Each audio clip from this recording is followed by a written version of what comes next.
केंद्रीय गृह मंत्री अमित शाह ने कहा कि देश में चहुमुखी विकास हो रहा है और आज़ादी के 75 वर्षों में हासिल की गई अनगिनत उपलब्धियों की नींव वीर जवानों के सर्वोच्च बलिदान पर खड़ी है। अमित शाह ने ये पुलिस स्मृति दिवस के अवसर पर राष्ट्रीय पुलिस स्मारक पर शहीद जवानों को श्रद्धांजलि अर्पित करते हुए ये बात कही।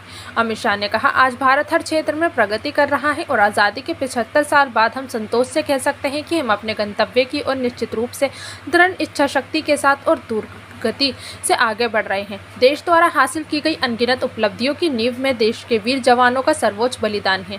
उन्होंने कहा कि देश भर के पुलिस बलों और केंद्रीय पुलिस बलों के 35,000 से ज़्यादा जवानों ने देश की आंतरिक सुरक्षा और सीमाओं की रक्षा करते हुए सर्वोच्च बलिदान दिया है। उन्होंने कृतज्ञ राष्ट्र की ओर से उन सभी शहीद जवानों को विनम्र श्रद्धांजलि अर्पित करते हुए कहा कि देश की रक्षा के लिए दिया गया जवानों का बलिदान व्यर्थ नहीं जाएगा और देश इसी प्रकार विकास के रास्ते पर आगे बढ़ता जाएगा। केंद्रीय गृह मंत्री ने कहा कि पुलिस बल कठिन से कठिन परिस्थितियों में भी अपनी जिम्मेदारियों का निर्वहन करते हैं और इसी कारण भारत जैसे विशाल देश विकास के रास्ते पर अग्रसर है। उन्होंने कहा कि हाल ही में पूरी दुनिया ने कोविड महामारी का सामना किया है और इस महामारी से निपटने के लिए पूरे देश द्वारा किए गए सामूहिक प्रयासों में पुलिस बलों के जवान सबसे आगे रहे हैं। पुलिसकर्मियों ने जान की परवाह किए बिना लोगों को अस्पताल पहुंचाने से लेकर पीड़ितों को हर संभव सहायता पहुंचाने और लॉकडाउन के दौरान कानून व्यवस्था सुनिश्चित करने में अपनी जिम्मेदारियां बहुत अच्छे तरीके से निभाई हैं।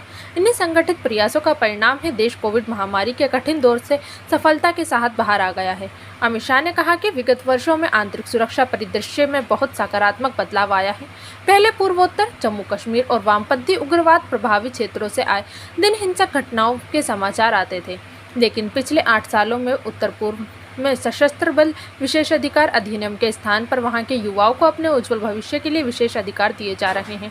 गृह मंत्री ने कहा कि पूर्वोत्तर में हिंसा की घटनाओं में 70% से ज़्यादा कमी एक खुशहाली का संकेत है। इसी प्रकार जम्मू कश्मीर में भी कभी युवाओं द्वारा पत्थरबाजी हुआ करती थी, लेकिन आज वहीं युवा पंच और सरपंच बनकर लोकतांत्रिक तरीके से जम्मू कश्मीर के विकास में योगदान दे रहे हैं। उन्होंने कहा कि वामपंथी उग्रवाद प्रभावित क्षेत्रों से भी पहले बहुत सारी हिंसक घटनाएं हुआ करती थी, लेकिन आज वहां एकलव्य स्कूलों में राष्ट्रगान होता है और हर घर में तिरंगा फहराया जाता है। अमित शाह ने कहा कि आंतरिक सुरक्षा सुनिश्चित करने के लिए केंद्रीय गृह मंत्रालय ने अनेक कदम उठाए हैं और उन कदमों को नीचे तक ले जाने का काम देश भर के पुलिस बलों और CAPF ने किया है।